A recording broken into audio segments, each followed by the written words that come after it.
Good morning, everybody. Thanks for watching for another video here.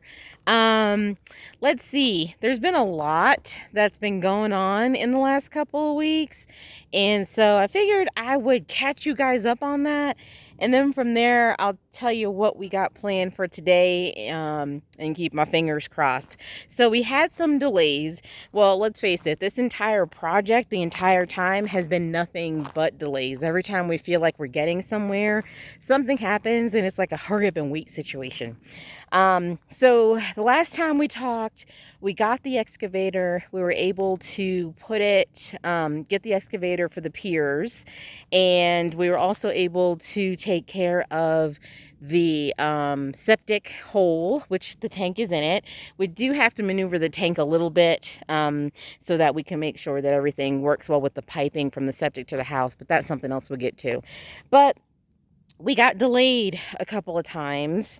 And so, you know how I told you guys I talked to you about the good, the bad, and the ugly? Well, the good was we were able to get the water tank in its place, which I'm super excited about. And I'll walk that direction so I could actually show you guys, because that's kind of cool and exciting now that place. So the water tank is in its home, and I'm really excited. And I don't know if you can see it because the sun, but that top nozzle there is going to be where we put the water in when we take it off the water tank, because we're hauling up our own water. And down at the bottom is where we will have piping that's going to come out of this spout down into the ground, connect to PEX, and then the PEX will go into the house. As you guys can see, we still have massive holes. We'll talk about that in a minute. So we have been trying to beat the rain, and we were doing a great job, Rick and I, and then something happened. We got the tank all set up, excited, and then our battery on the truck died. Now, here's where being self-sufficient and self-sustainable really kicks into gear, because we don't have neighbors for miles. The closest town to us only has a population of 477 people in it. They don't have shops that can help. And then the closest big town is about 20 minutes away. So what that basically meant were we were stuck up here, and we had rain coming in.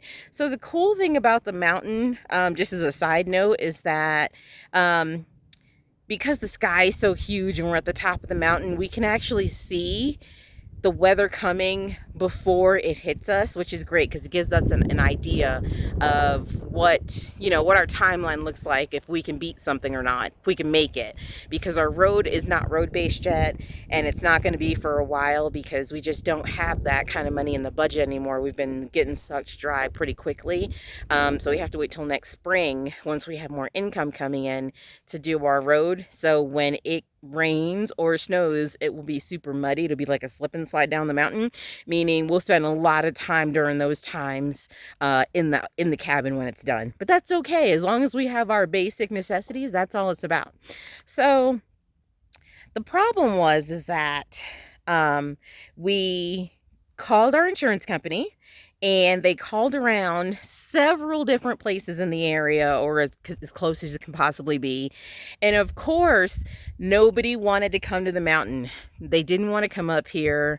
They don't, it amazes me. If we had the money to set up a shop for just the mountain only, we would make a killing, because nobody from different towns wants to come up here. Finally, we got somebody to come up here, but they said it would be about 3.5 hours. So just to give you guys a little insight on what happened, I'm going to flip this over and walk. So Rick and I, it was hot that day, and we had his window cracked on the truck, and we had my window fully down, and we discovered that the battery was dead. We could not get the windows back up because the battery was dead. So what we ended up having to do was use a tarp to cover my side, and then we used his jacket to cover the crack in his windshield, in his driver's side window because it was cracked open, so the water wouldn't get in because the rain was coming. And we saw it, we could see it, and we were like an hour outside of it, and we basically got stuck up here on the mountain for 3.5 hours in the rain. When we drove up here, it was dry, just like it is now, solid. And when we finally got the guy to come up here with a battery booster and give us a jump so we can get back into town and take care of the truck, it was a slip and slide. So that unfortunately put us behind. Then the rain came for several more days. So needless to say, we didn't get any other work done. However, today is a beautiful day. And we finally got the skid steer. We actually rented it yesterday, and they didn't deliver it to us till 2 o'clock in the afternoon. So needless to say, that day was done. And we are really trying to push to get work done today and for the next several days, because our cabin is supposed to be here mid-month. So there's a lot going on. But that was the ugly side of that. So now the ugly part is done for now. There's been a lot of ugly parts, but that was ugly because we were stranded. What we did learn is that no matter what our budget, we're getting a generator and we're getting our battery booster for the truck, because we did want to be on our own, and we really are on our own up here. So we need to make sure that we are prepared. So today's project, you guys, is going to be to fill all of the unnecessary holes that we had to dig with the excavator, because the auger that we rented a couple months ago could not break through the rock that you see here. Put us in a really bad position, and we've been delayed quite a bit.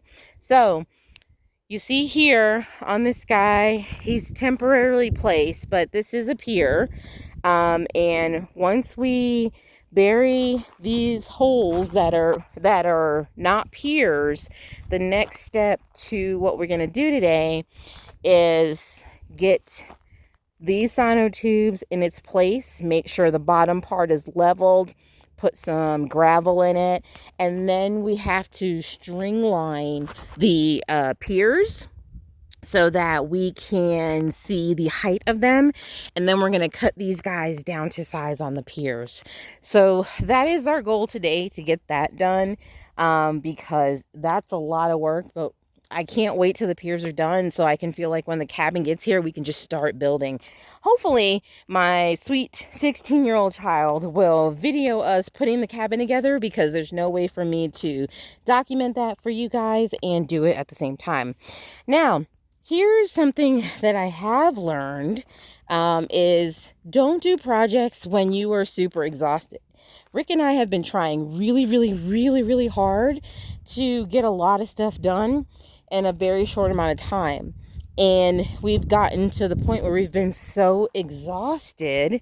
See, it's like you guys, this is like a serious construction site at the moment. Where you see the wood, that is where our piers are going to go. So that'll be replaced with the sonotubes hopefully later today. But like I was saying, one of the mistakes we made was when he used the excavator to dig up the holes, we actually dug way more than we needed to. One of the things that I talked about a lot in my other videos was how many piers were going in which spots.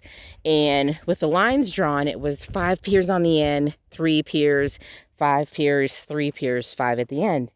Well, as much as I kept saying that, it didn't register to my husband. And so he dug way more holes, and we actually ended up adding like 4 extra piers. And it took us about a week to realize that we had 4 piers we didn't need. So that's part of why we have these huge gaping holes right here that we actually have to turn around and fill today. But the good news, you guys, is because there's always some good news, right? So the good news is that by the end of today, the goal is to have all those holes covered, have our sonotubes in place where the wood is that's sitting right now. We'll take that wood out, We'll have our sonotubes in place. We'll have everything buried. And then the next step is to find a company to bring in concrete so that we can actually fill the sonotubes with concrete.